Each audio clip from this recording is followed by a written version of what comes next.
All right, let me get my hair.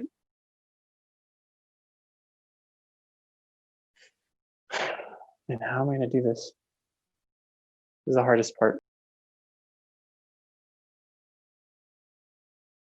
Hey, Elise and Drew. Hi, Elise and Drew. Hey, Drew and Lacey. Hi, Drew and Elise. It's Barb. Hi, Drew and Elise. It's Steve and Cynthia. Hi, Drew and Elise. Hi, Elise. Hi, Elise. Hey, sweetie. I hear you're having a shower. Hello, Elise and Drew. I'm so excited to be part of your baby shower. Hi, Drew. Hi, Elise.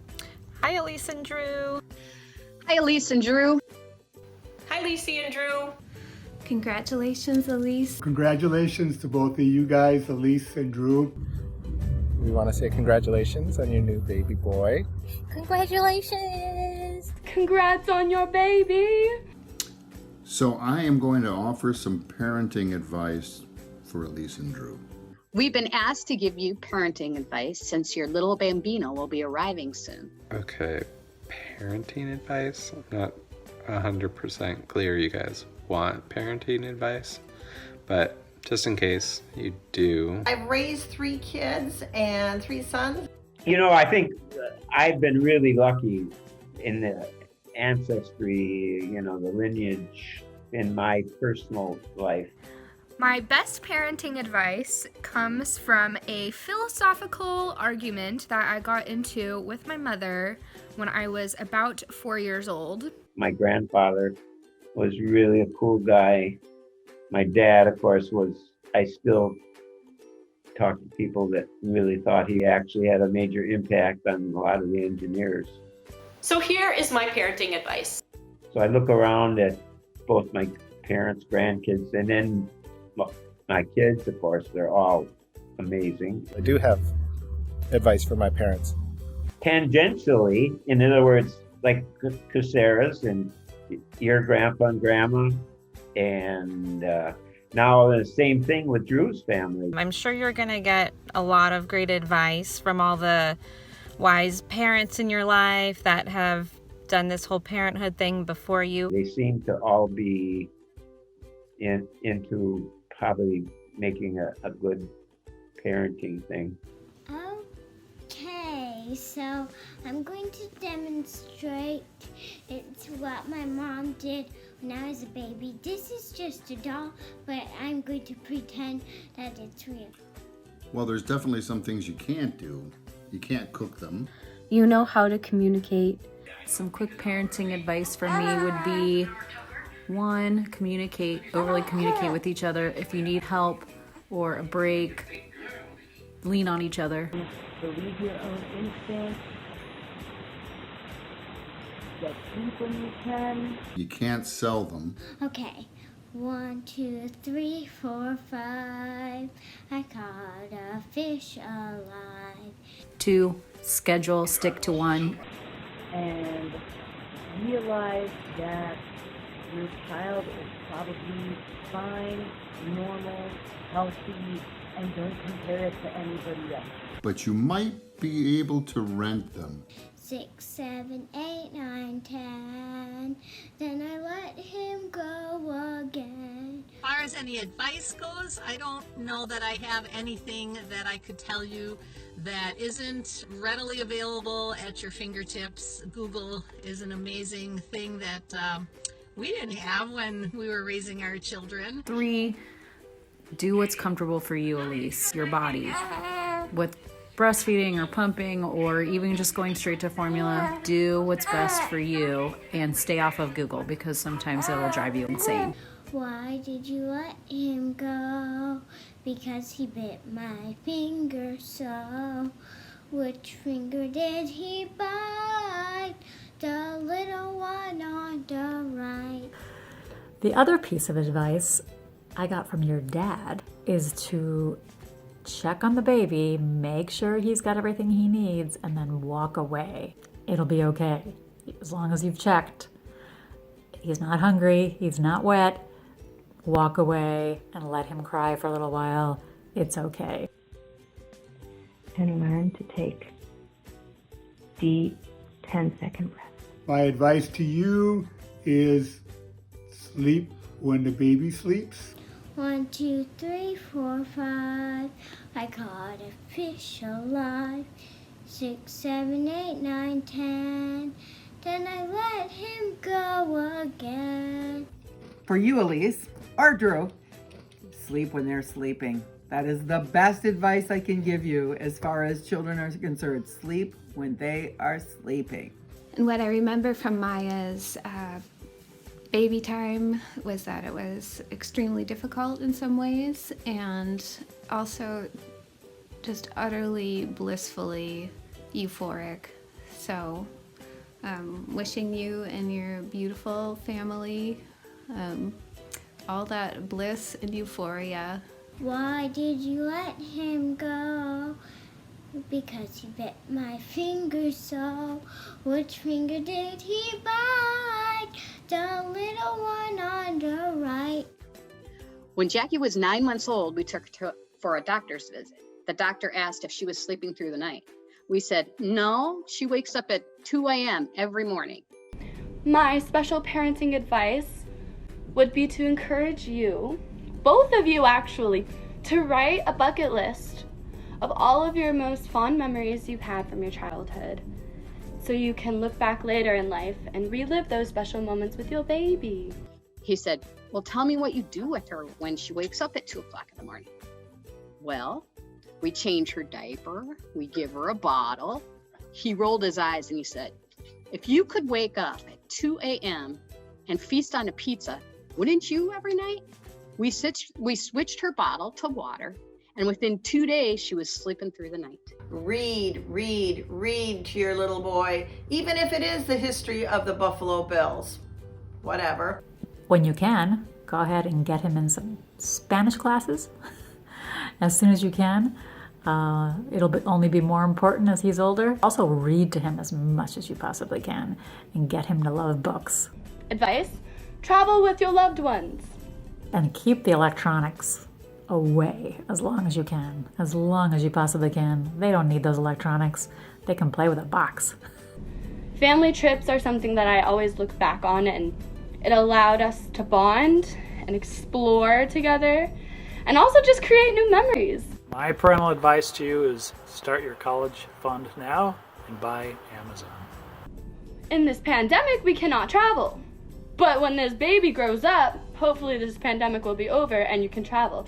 And I certainly hope and pray that by the time you're ready to welcome them into the world, that things are less crazy, so that I can come and be a baby hug like you know I love to do. Something that I've kind of recently figured out the real meaning behind is the phrase, it takes a village.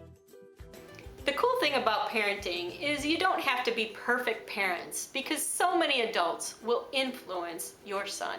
Use the resources around you to help out whenever you need them. The village was a super important part of raising a kid, because kids used to get a lot of different parents almost.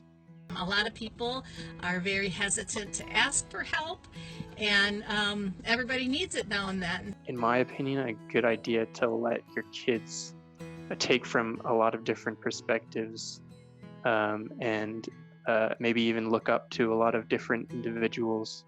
You are so very lucky. You have 4 grandparents right in Dane County.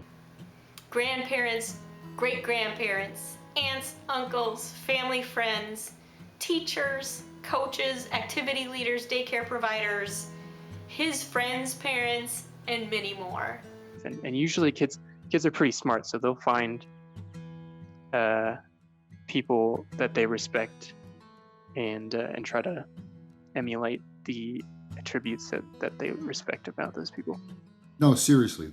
Number one, I think the most important one is don't say no unless you mean it. It's okay to say maybe, or you know what, I'll think about it. Tried never to say no. With my kids, I tried never to say no to anything without talking to understanding. That's really an important part of it. But you don't want to say no. Because if you change your mind, if you're just tired, see, the tendency when we first pick up our kids from school and come home is they're going to say on a Friday or a Thursday, hey, there's some big event going on, it's going to be awesome, and everyone's going to show up. Fast forward a couple years and we were in Disneyland. Jackie really wanted one of those Mickey Mouse ice cream bars. I don't know if you can see this. It's tempting to just say no. But they're going to keep working on you, and they're going to keep talking about it. And then later, when you're not so tired, you start to realize that maybe if they're going to go over to so-and-so's house on Saturday afternoon to go have some fun, and then I pick them up again on Sunday, that might actually start to sound good. And then you'll change your mind and say, you know what? Yeah, that's okay. And so what the kids are going to learn is that no means maybe means yes. And they will never accept no for an answer. Every kid wants one of these. So Rich grabbed one and came back to us. I asked Jackie if I could have a bite. She said, sure. So I did. And she screamed in horror. I felt awful. Never bite the ear of Mickey Mouse. Save the no, wait it out, relax, you have time to think about it, and just don't ever say no unless you absolutely know you're not going to change your mind. That's my first and best advice. No, you cannot spoil a child under 1. But once they're 1, make sure that N-O word comes out a lot. You're going to use it all the time if you want the kid to be sweet and loving and acceptable by everyone. Because there's nothing worse than a little monster brat. Mostly number one and primary is, I would say, eat your veggies as much as you can. I was thinking that let them have a voice and choice of what they would like. If they want cherry tomatoes or carrot sticks or broccoli or cauliflower, the more you give kids a choice, the more you don't get into the power struggles. I really wanted something, I don't remember what, but I wasn't allowed to have it. And I told my mom that when I became a mom, I was not going to be a mean mom, and I was going to let my daughter do whatever she wanted to do whenever she wanted to do it. Even though Rich and I have raised 2 awesome humans, there are times that we definitely didn't get it right. So the key to parenting is to let your kid do whatever they want, whenever they want. And remember what I just said, because if they're like that, I will not babysit. I guess what I would say is that you're going to get advice from, I mean, everyone has an opinion, and often those opinions are conflicting. Often it might be, advice that just worked for them, but won't necessarily work for your kid. Drew, when he was a little boy, he was a very active little boy. He had to keep up with his 2 older brothers. So rumor has it, Elise says she was an active little girl. So keep that little one busy outdoors, running around, playing outside. And at the end of the day, a nice little bubble bath to calm him down and let him play in the water. That's another tip. My advice for your new son, get him out in nature as much as possible. Let him run around in his bare feet. Ever since Maya was old enough to play in a playground, she has loved the playground. If you can find an expert, someone who's studied different scenarios and different situations, and if what they say makes sense to you and something that you believe, then try to follow that advice. Never had a situation where she was just like, let's leave the park. It's time to leave the park. And then when it was very close to time to go, I would say, okay, time to choose your last thing that you want to do. One more thing. Then there's the logic. My dad was good at the logic besides the love part.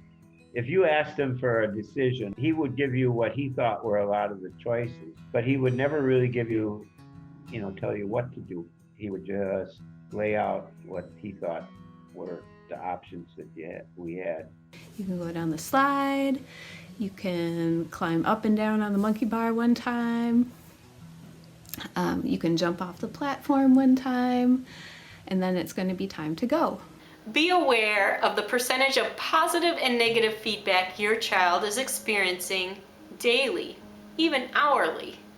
One afternoon, she was shrieking her discontent to the heavens, and I felt like this does not feel right to me. And I stopped and I said to her, "Wow, this is really sad for you to leave the playground today. This is really hard for you." Every child-parent relationship is different, so be flexible. Do you have any ideas for me for next time? Is there anything we can do that would make it easier for you to leave the playground when it's time? And she stopped crying. She got calm and peaceful. She said, "Yes, I want 3 things." She wanted to go down the slide 3 times or jump off the platform 3 times. My 2-year-old child just told me like an exact, precise solution to our problem. And I said, "Well, thank you for your good idea. Let's try that next time." She felt that I understood where she was coming from, and I was taking her concerns and ideas seriously. And try to ignore the advice come from all over the place, or at least take it with a grain of salt. Human beings, even the very smallest of us, want to be heard. We all want to know that our concerns are heard and understood. People who feel that their concerns are heard and understood are much more able to work productively with others. Children are just inexperienced people. They deserve the patience and respect that any inexperienced person would get, say like at a new job or learning a new skill. Number 2 would be that your children are not your property. They are merely your responsibility as miniature adults in training to get them ready to become productive adults. And if you think about it that way when you're raising them, and you don't think about them as being your property or that you own them or that they have to do your will when it comes to their choices in life later when they're adults, the better you'll be at guiding them to becoming successful adults. One of the most important thing, I think, with your mom and dad and with Carol and me is that the kids never were to be used. And, that's a major thing. If something goes wrong with the marriage, which I don't think it will in this case for sure, but if in case it does, it's really important to keep in mind that kids are not to be used. Trust yourself and trust your kid, right? And do you have any advice for your parents? Do you have any advice for my parents? Don't listen to Steve. Oh, I just thought of another thing.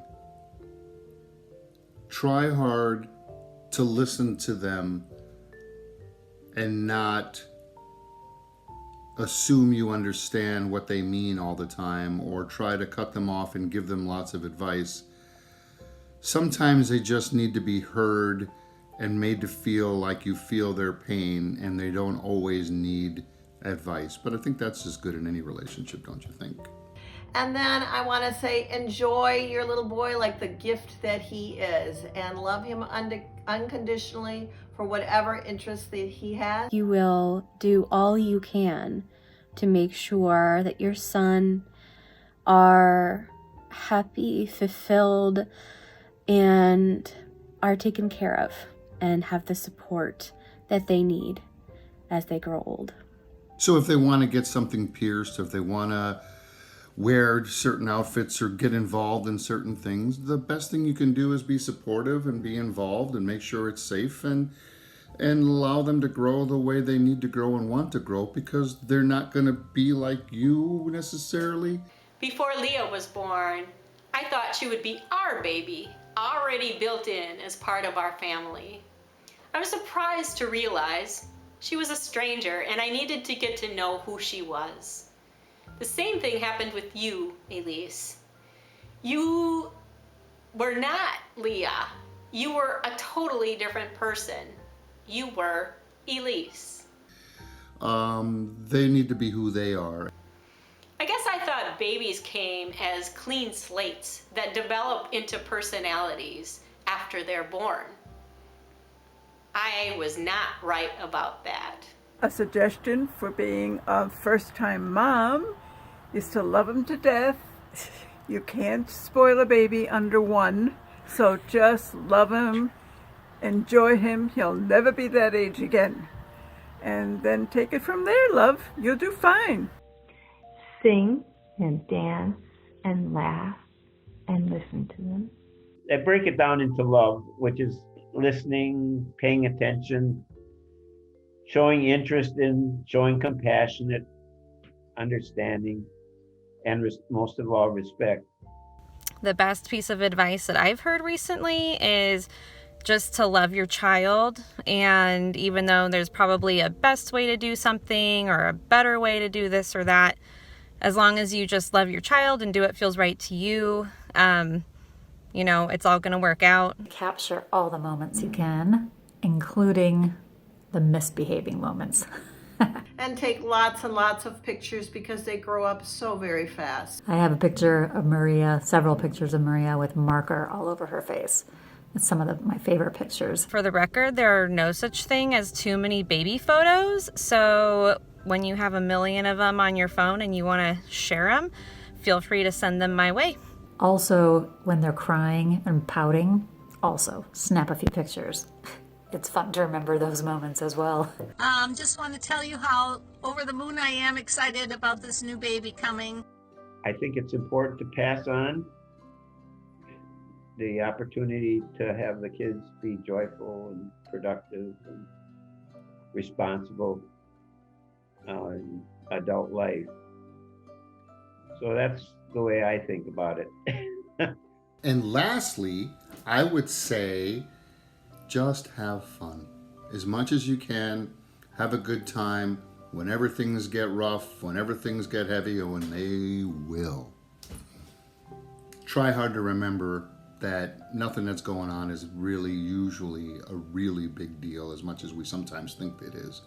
Use the people that are around you that love you guys. Certainly Aunt Sharon can't think of anything she'd rather do than to come and watch little baby Rindell, no matter what you have to do. And you're going to be making plenty of your own mistakes.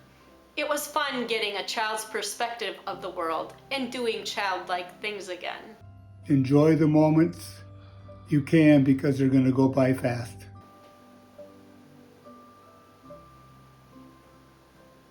Treasure this time. It's really precious. You are steady and strong and nurturing, and you are going to be a beautiful mother. Drew and Elise, you're going to make some amazing parents. We're very excited to meet this new baby boy. Congrats. Congratulations on this upcoming blessing. Can't wait to meet the little guy. Little peewees, you gotta love them. You are going to be very good parents because you are a really, really good team. I sure do. I know you do too, Lacey and Drew. That's why I know you guys are gonna be great parents. I'm really excited for you and baby boy. And we can't wait to see him, to meet him. You guys are gonna be awesome parents. I'm sure both of you will be awesome parents. If you do that, it'll be good and exciting, and we can't wait. And I'm going to be even more excited to meet Zachary or Quinn. No, seriously. You're going to be great parents. I know you're going to do a great job. You're great kids. For the most part, when parenting, all you need is love. And I am so excited for you, Lacey and Drew. That little dude is so very lucky. I love you both. And welcome to motherhood, soon to be. Anyway, congratulations again. Bye.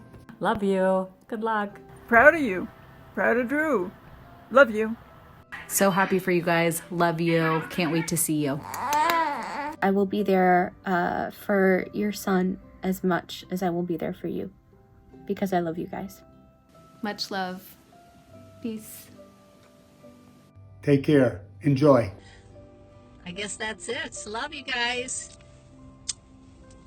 Congratulations, and we'll see you soon. Good luck with birth.